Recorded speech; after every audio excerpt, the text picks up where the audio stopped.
What up, folks? I'm back once again doing another video game review.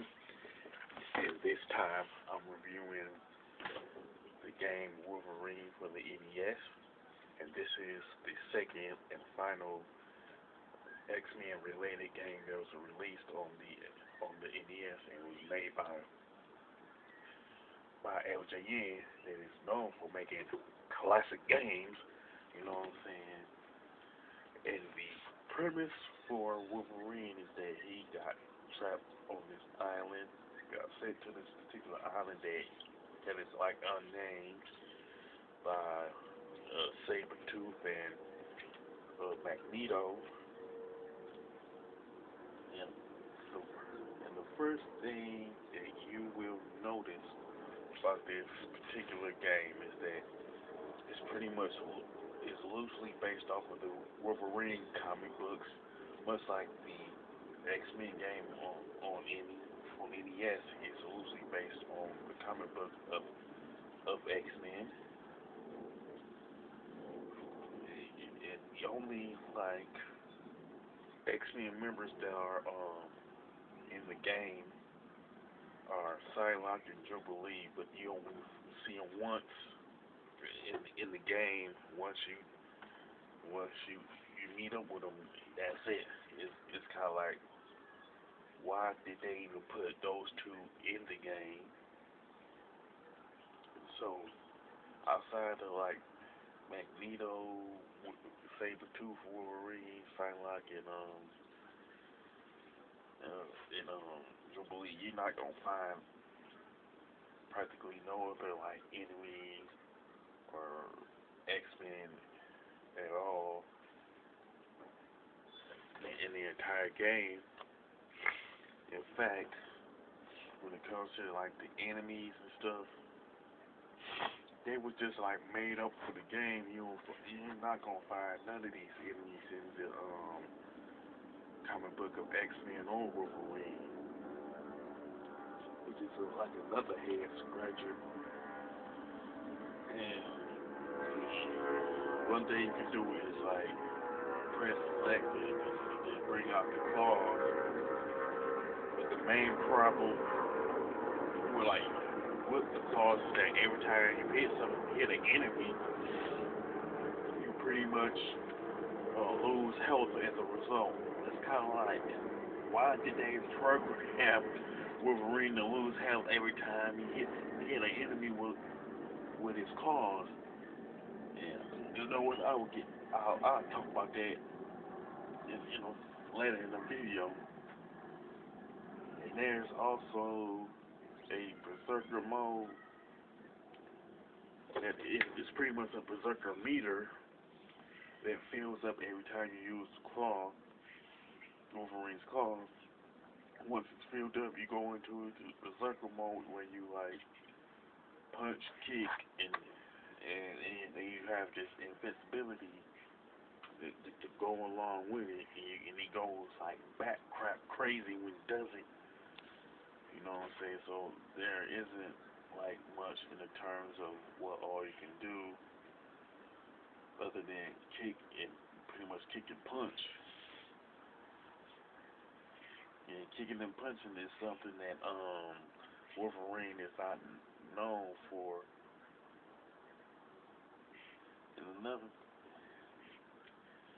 And how does this game fare up? Well, truth be told, it's slightly better than X-Men. It's only because they actually took that time with the graphics, because the graphics is better than the graphics for X-Men. But like other than that, this game is flawed beyond recommendation. I'm not going to recommend this to anybody unless they're making a plans to do a walkthrough. And I will share with you these flaws. First of those flaws is the game design. Well, I would say it's more the level design instead of game design because it's kind of like when you first play the game for the first time, you can drop down to certain platforms, but it's like it's a real game because it's if you're not familiar with the layout of each stage, it's very easy to drop to your death, real easy. Even if you're even if you're familiar with the layout of each stage, it's still easy to fall to your death if you don't like push like the D-pad enough to land on a platform. So the platforms is pretty bad, you know. And another thing that is bad is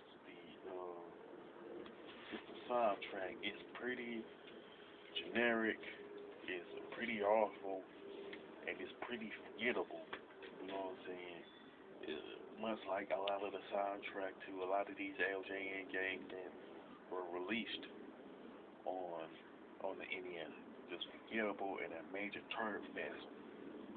I say the worst offender as it relates to Wolverine on the NES is I'll say this is one of the two biggest offenders within the game. Like the biggest gripes. One would be the fact that when Wolverine uses his claw against an enemy in the game, you pretty much lose health. Honestly, that was the dumbest programming decision in any video game I have ever played, especially since in the comic book Wolverine don't lose health when he uses his claws. Matter of fact, his health is practically unaffected by the use of his claws. Another major flaw and my major gripe is the controls are particularly stiff and unresponsive,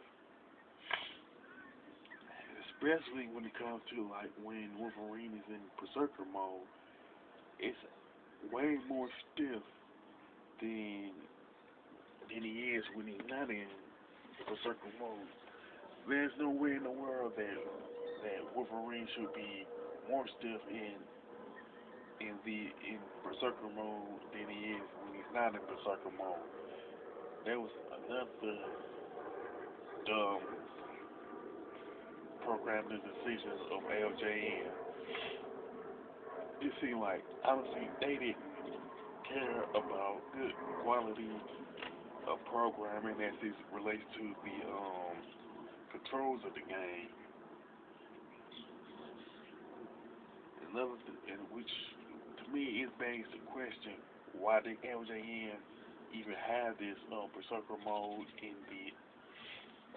to begin with in Wolverine. But I can honestly say that the short answer is to frustrate gamers to the 25th power with that. So